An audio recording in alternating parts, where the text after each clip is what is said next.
Are you sure? Here's the 30-second lesson on what legends know. Never ask a bride why she's getting married. Don't wear a skirt on a windy day. Deodorant is not a shower. Don't sniff chili flakes. And don't forget, saving is not investing. Legends don't just save, they invest in mutual funds. Mutual fund investments are subject to market risks. Read all scheme-related documents carefully. Look, Shia, the man in the grainy video smugly declares, "This is how you will end up, you dog." 11 years ago, jihadists from the ranks of al-Nusra, Al-Qaeda's branch in Syria, stormed the small village of Hatla on the banks of the Euphrates and proceeded to slaughter dozens of children, women, and elderly people. The local mosque was leveled.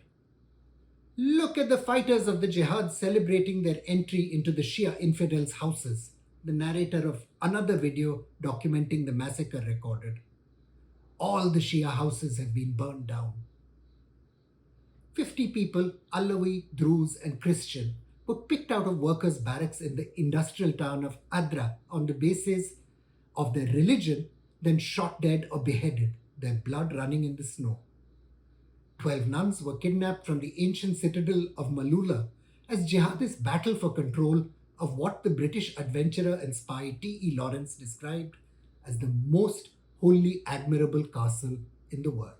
61 years after the Arab Socialist Ba'ath Party seized control of Syria in a military coup, dictator Bashar al-Assad has been forced to flee to Moscow, ahead of an offensive spearheaded by the Tahrir al-Sham, the successor to the group which carried out those massacres, al-Nusra.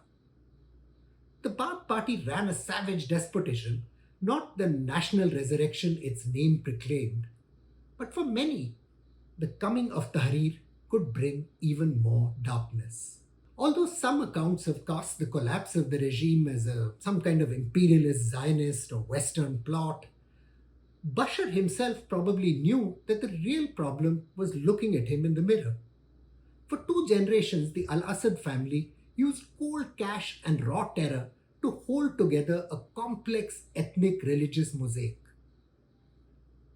Even though the Ba'ath regime is sometimes described as having been dominated by the Alawi minority to which the al-Assads belonged, in fact, it brought together people from the Sunni, Shia, Kurdish faith. Today, though, the Sunni, the Shia, the Alawi, the Armenian, the Christian, and the Kurd could fracture into warring, communal-based emirates. Less than 8 weeks before the beginning of the long rebellion that would bring down the regime, one-time ophthalmologist Bashar gazed out at the storm sweeping the region. "Syria is stable," he assured the Wall Street Journal in 2011. He was dismissive of efforts at economic reform by rulers in countries like Egypt and Tunisia. "Too late," he said. "When there is a divergence between your policy and the people's beliefs and interests, you will have this vacuum that creates disturbance." In early 2011, authorities in the town of Dera arrested a group of children on charges of pasting anti-regime graffiti on a wall. "Your turn is coming, doctor," the graffiti read. An obvious reference to Bashar. "Forget your children," their parents were later told. There were protest marches, then bullets were fired. Less than a decade after it took power in 1963, the Ba'ath regime came under armed assault from an insurgency led by radicals of the Muslim Brotherhood. The underlying reasons for the Muslim Brotherhood's growth aren't opaque. From the early 1970s, historian Raphael Lefebvre writes, "Massive spending on handouts gutted the economy. Efforts at collectivizing key agricultural sectors like cotton hurt both farmers and traders." The Ba'ath regime used force to stamp out the Islamists, killing tens of thousands in a brutal counterinsurgency campaign. To secure his regime against future threats, Bashar's father, Hafiz al-Assad, staffed key positions in his regime with loyalists picked from his own sect, the Alawi. Large-scale projects, development projects, and revenues from oil, geographer Fabrice Balage records, allowed Hafez, I quote, to rent, though not buy, the local tribes. The communal demographics of Syria are critical to understanding how all this happened.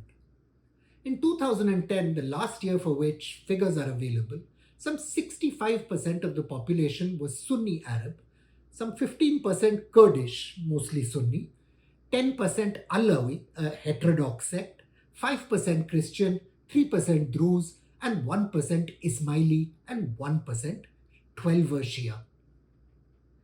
Each community also had distinct geographical bases. Latakia and Tartus on the coast, for example, were dominated by Alawi, while Christians were concentrated in the western Wadi al-Nasara region in Homs.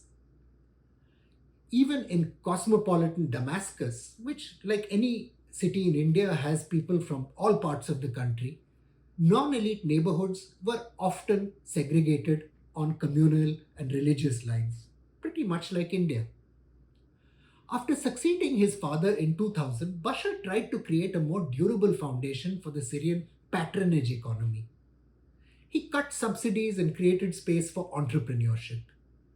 Economic liberalization, though, created its own problems.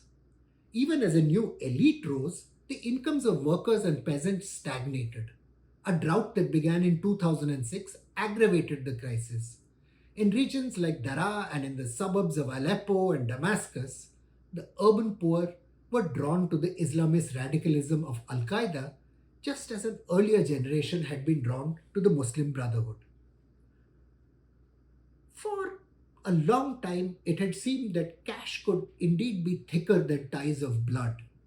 But the regime was running out of both resources and time. Each night, young residents of the Christian enclave of Maharde would gather in the town's cafes to sip beer, journalist Tom Westcott reported on a rare visit, shyly eyeing up attractive passers-by and posing for group selfies. Then, as people retreated into their homes, mortar fire from behind the Hayat Shams al-Tahrir's lines would begin to pour in, peppering the streets with shrapnel. Even though the intervention of Iran and Russia seemed to have saved Bashar's regime, it had failed to completely crush the jihadists, and the regime began to hemorrhage resources in this long war. The curtain had begun to fall. Facing its own crisis in Ukraine, Russia slashed the salaries of the Fifth Corps, key to the recapture of Aleppo, from $200 per month to $100. Many soldiers defected to the opposition, while others simply packed up and returned home. Large numbers of Syrian military commanders began creating so-called ghost soldiers to compensate for the financial crisis. Men notionally serving on the rolls, but never physically present. A similar phenomenon, interestingly, steadily degraded the Afghan National Army as the United States prepared to withdraw support.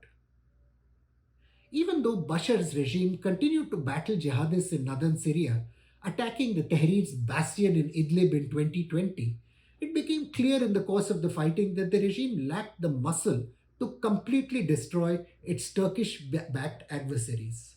Economist Elizabeth Surkov observed in 2023 that the urban middle class, suspicious of the jihadists and supporters of the regime, began collapsing as the war wound down.